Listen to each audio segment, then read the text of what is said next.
അപ്പം നമുക്ക് എല്ലാവർക്കും ഓട്ടോമാറ്റിക്കലി ഒരു ഡൗട്ട് വരാം, മാനിഫെസ്റ്റിങ്ങും നോർമൽ തിങ്കിങ്ങും ഒന്നല്ല എന്നുള്ള കാര്യം. ബട്ട് അത് രണ്ടും നല്ല ഡിഫറൻസ് ഉണ്ട്. മാനിഫെസ്റ്റിംഗ് എന്ന് പറഞ്ഞാൽ നമ്മൾ തിങ്ക് ചെയ്യും, നമ്മൾ ആ ഒരു കാര്യത്തിൽ നമ്മൾ ലിവിങ് ആണ്.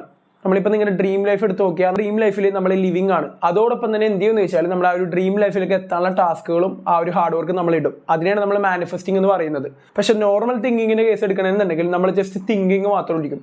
നമ്മൾ ഒരു എഫേർട്ട് ഇടില്ല, ഒരു ഹാർഡ് വർക്ക് ഇടില്ല, ജസ്റ്റ് ഇങ്ങനെ തിങ്കിങ് ആയിരിക്കും. ചിലപ്പോൾ ബെഡ്മേ കിടന്ന് ഇങ്ങനെ തിങ്കിങ് ആയിരിക്കും, അല്ലെങ്കിൽ ചിലപ്പോൾ എവിടെയെങ്കിലും പോണ വഴി നമ്മൾ ജസ്റ്റ് ഇങ്ങനെ തിങ്ക് ചെയ്തുകൊണ്ടിരിക്കുന്ന നമ്മുടെ ഡ്രീം ലൈഫിനെ കുറിച്ച്. പക്ഷെ നമ്മളൊരു എഫേർട്ട് കാര്യങ്ങളോ അതിനൊന്നും ഇടാൻ നമ്മൾ നിൽക്കൂല. അതിനാണ് നമ്മൾ നോർമൽ തിങ്കിങ്ങും മാനിഫെസ്റ്റിംഗ് എന്ന് പറയുന്നത്. വേറെ കേസ് പറയാനാണെങ്കിൽ മാനിഫെസ്റ്റേഷൻ ചെയ്യുമ്പോൾ നമുക്ക് അവിടെ സെൽഫ് ഡൗട്ടാ, കോൺഫിഡൻസ് കുറവാ, അങ്ങനത്തെ കാര്യങ്ങളൊന്നും ഉണ്ടാവില്ല. ഫുള്ള് പോസിറ്റീവായിട്ടായിരിക്കും നമ്മുടെ ബ്രെയിനും നമ്മളും ഉണ്ടാകുന്നത്. ക്ലിയർ വിഷൻ ഉണ്ടാവും, ക്ലിയർ ഫോക്കസ് ഉണ്ടാവും, ഡീപ് വർക്ക് ചെയ്യും, അതിലേക്ക് നമ്മൾ എത്തും. പക്ഷെ നമ്മുടെ നോർമൽ തിങ്കിങ്ങിൻ്റെ കുഴപ്പമെന്താണെന്ന് വെച്ചാൽ നമുക്ക് അതിൽ സെൽഫ് ഡൗട്ട് ഉണ്ടാവും.